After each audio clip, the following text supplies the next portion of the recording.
Salut, ici Maps, enrhumé. J'espère que ça paraîtra pas trop aujourd'hui et je vous parle du livre La femme du photographe de Nick Alexander. Donc, au mois de décembre, je m'étais dit que je voulais lire des romans historiques parce que c'est la catégorie que j'ai pigée pour le challenge lecture GC. Et en voici un que j'ai terminé. Ça m'a pris du temps, mon Dieu. J'ai été malade, je suis occupée, toutes ces affaires-là en même temps, ça fait en sorte que je lis pas vite. Puis c'est pas une si grosse brique, mais l'écriture n'est pas très grosse. Donc c'est ça qui est ça. L'histoire de la femme du photographe, en fait, on va un peu suivre le parcours de cette femme qui se nomme Barbara, qui était toute jeune lors de la Seconde Guerre mondiale, mais qui l'a vécu et qui a vécu assez une vie rough. Elle n'a pas eu facile, elle a fait des concessions pour ses enfants, pour son mari. Elle s'est un peu oubliée, elle s'est beaucoup oubliée là-dedans.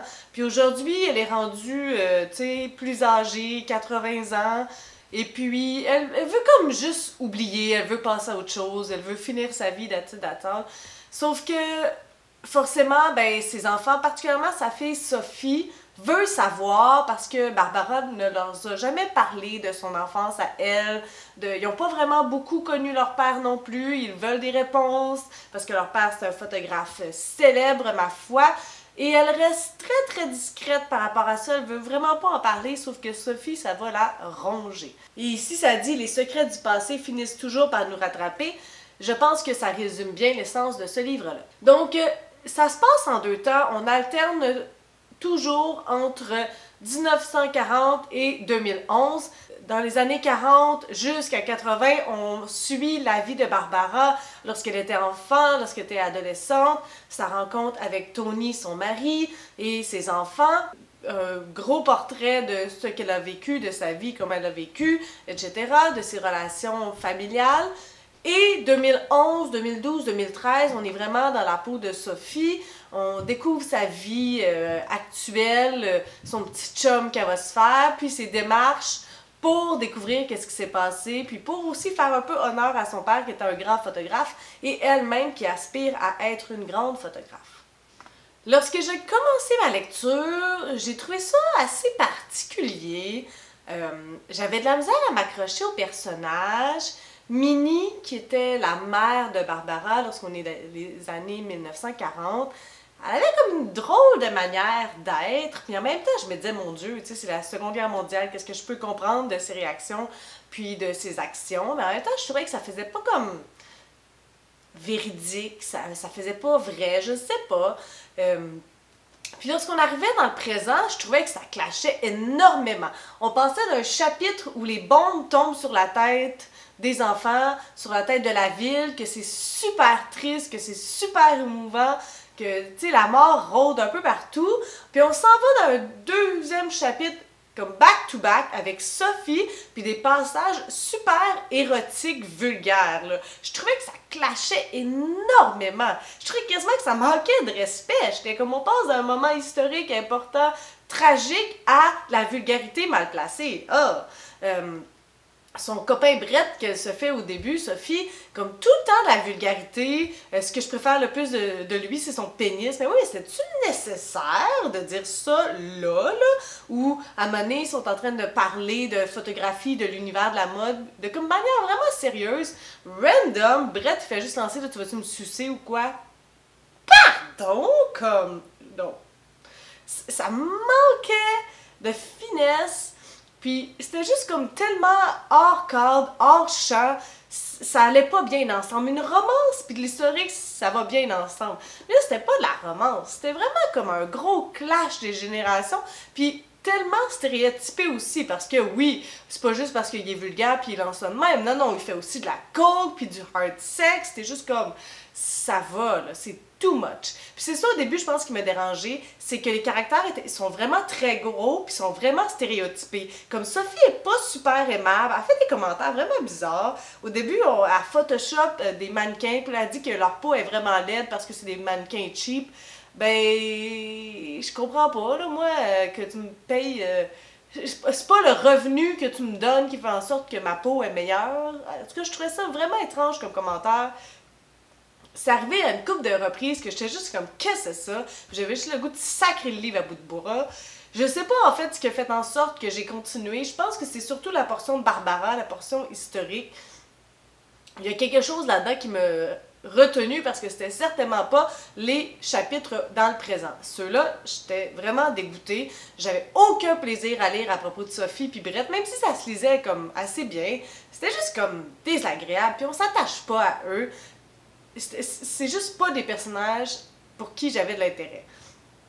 Puis on top of that, ben on rajoute le gros stéréotype de la végétalienne contrôlante, complètement crazy crackpot, qui est la belle-sœur de Sophie, donc la femme de son frère Jonathan, Judy. Comme, c'était trop de stéréotypes, il n'y avait pas beaucoup de nuances, puis de douceur à tout ça, c'était comme tout blanc, tout noir. C'était vraiment, là... Mais finalement, on rentre dans l'histoire de Barbara. Et au départ, je trouvais ça particulier, mais au fur et à mesure qu'on embarque, on comprend beaucoup de choses sur ce personnage-là, puis c'est probablement un des personnages qui a été le mieux construit, qui est le mieux réalisé, puis pour lequel on va se battre le plus.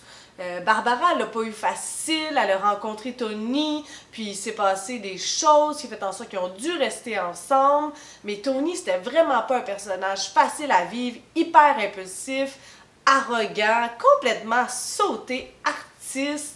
Puis il va y avoir beaucoup de secrets à l'intérieur de ça qui vont être assez intéressants. Malgré tout, je dois vous dire que ce ne sont pas les secrets et les révélations qui vont vous jeter à terre parce qu'on les voit arriver et de loin.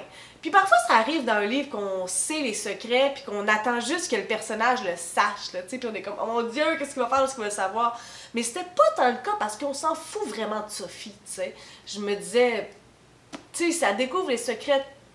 Ben oui, c'est ça, mais j'avais vraiment pas beaucoup de sympathie pour elle. Donc, ça accrochait un peu par rapport à ça. Puis, l'auteur, je pense qu'il a manqué un peu de finesse parce que il nous offre un peu les secrets trop facilement. Il nous emmène pas dans des directions autres. Il nous dit, tu sais, ah, il va se passer quelque chose dans cette situation-là. Puis là, tu te dis, ben, c'est sûr que c'est ça. Ben, c'est sûr que c'est ça. Puis ça fait, ben, c'est ça. Fait que c'est pas hyper satisfaisant parce que c'était trop gros, tu sais. Tu mets des flèches, puis des paravents, puis des lumineux, puis tu dis comme ding, ding, ding, ding. Oh mon Dieu, t'as découvert la révélation. Ouais, ben, c'était pas si difficile que ça.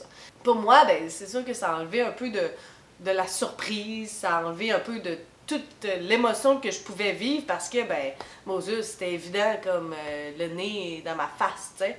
Donc, au final, c'était correct, tu sais, je mettrais un 3,5 étoiles sur 5.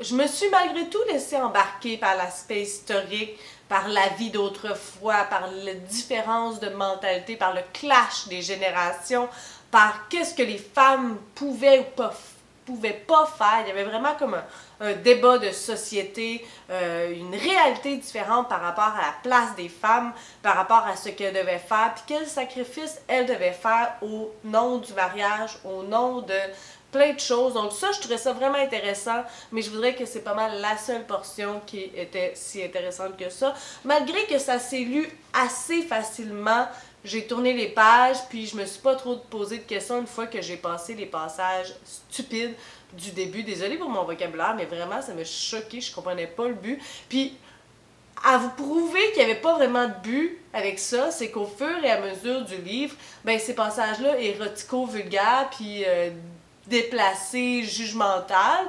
s'évapore. Sophie ne devient plus comme ça. Puis c'est pas nécessairement une évolution de sa personnalité parce qu'elle évolue pas vraiment à travers ça, mais c'est vraiment à mon avis parce que c'était pas nécessaire. Ça faisait pas en sorte qu'elle était plus sympathique pour le lecteur, puis ça faisait vraiment pas avancer l'histoire, puis ça amenait rien de plus. C'est juste comme dérangeant et déplacé.